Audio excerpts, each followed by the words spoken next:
Hello प्यारे बच्चों, नमस्कार। परीक्षा का समय बहुत नज़दीक आ चुका है। परीक्षा की तैयारी जोरों शोर से चल रही है। तो मैंने भी सोचा कि उन्हें बच्चों को शुरुआत से पहले चैप्टर से परीक्षा की तैयारी करना शुरू करा दूं। तो जब मैंने पेपर उठाया तो उसमें देखा कि जो पहला चैप्टर है आपका सॉल्यूशन,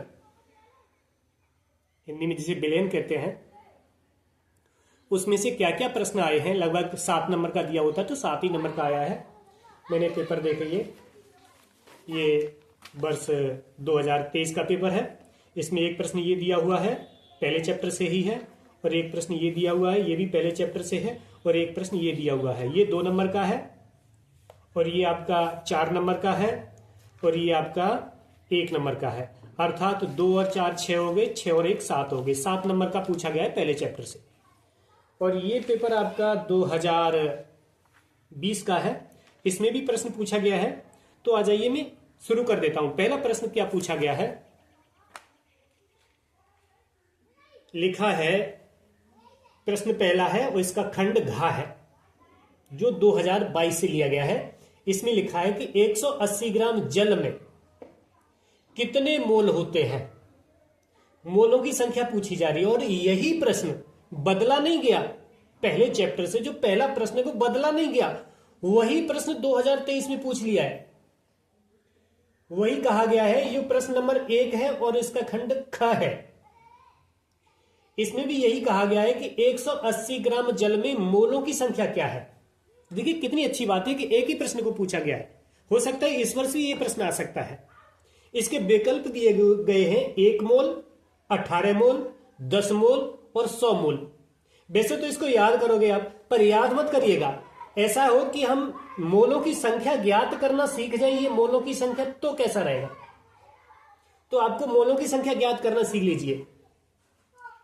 हो सकता है कि यहां संख्या वो चेंज कर दें, यहां जल न लेकर के कोई और पदार्थ ले ले। तब आप क्या इन विकल्प को याद रखोगे? क्या ये विकल्प सही जाएंगे? सही नहीं जाएंगे तो गलत हो जाएंगे।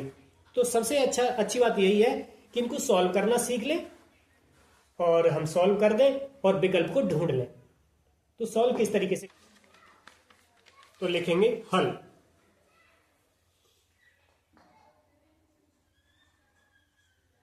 हमें सबसे पहले प्रश्न को समझना है कि प्रश्न में पूछ क्या है।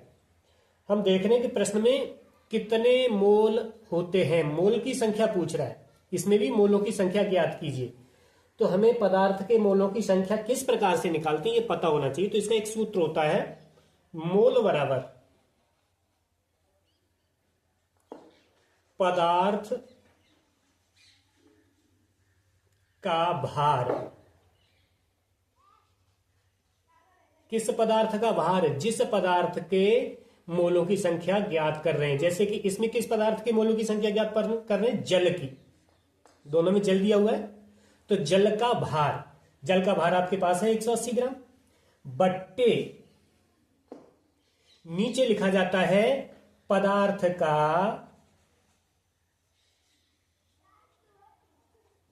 अणुभार। हमें 2 चीजों की आवश्यकता पड़ती है, 2 राशियों की आवश्यकता पड़ती है। एक तो पदार्थ का भार होना चाहिए और एक पदार्थ का अणुभार होना चाहिए। तो भार प्रश्न में दिया हुआ है, अणुभार नहीं दिया हुआ है। तो अणुभार भी निकालना आप सीखेंगे। इसमें 2 चीजें जान जाएंगे इस प्रश्न से, एक मोल की संख्या ज्ञात करना और एक पदार्थ के अणुभार को ज्ञात करना। मैं दोनों ही चीजें सिखाऊंगा आपको। तो इसमें दिया हुआ है पदार्थ का भार बराबर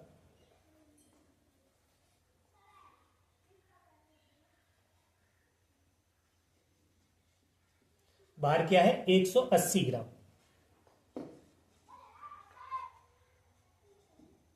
ठीक। अब पदार्थ का अणुभार बराबर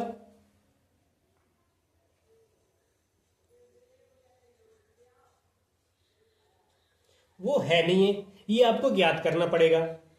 ज्ञात क्या करना पड़ेगा? आपको पहले पदार्थ पता होना चाहिए। पदार्थ क्या है? पदार्थ जल है। जल का सूत्र क्या होता है? जल का सूत्र होता है H2O। इसका आपको अणुभार ज्ञात करना है। अणुभार ज्ञात कैसे किया जाता है कि हमें यह देखना होता है कि दिए हुए पदार्थ में कौन से अणु सम्मिलित हैं। तो इसमें 2 अणु हाइड्रोजन के हैं और 1 परमाणु ऑक्सीजन का है।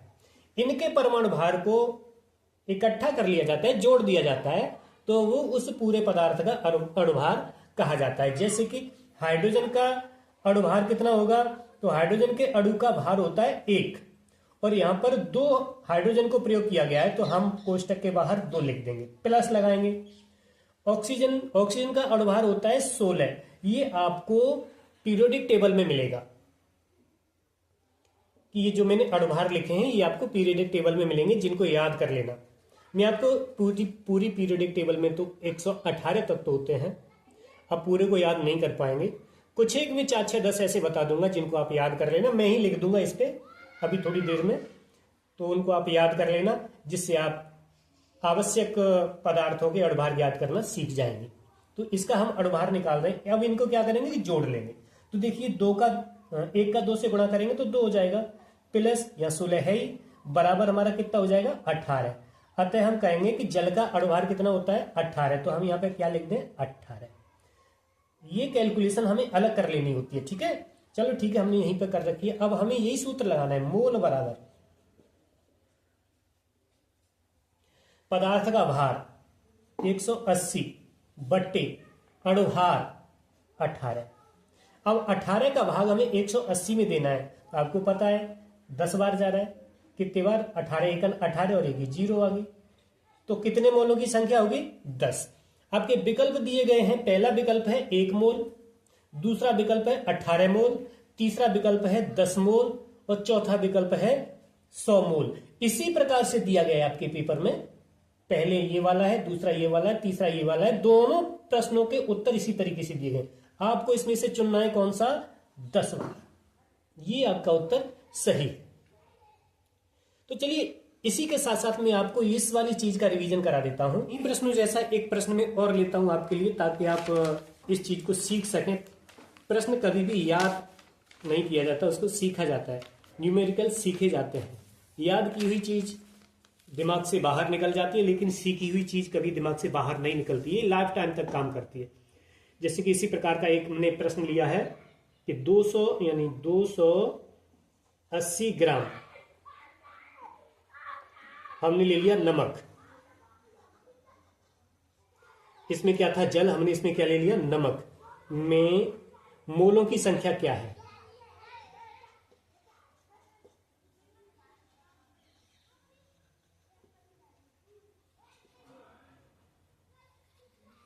क्या है, देखिए अभी मैंने प्रश्न करके आपको दिखाया था। यदि आपकी समझ में आ गई है और ये प्रश्न जान गए हो कि आप इनके मोलों की संख्या निकाल देंगे, तो कमेंट बॉक्स में इसका उत्तर लेकर के मुझे कमेंट करें।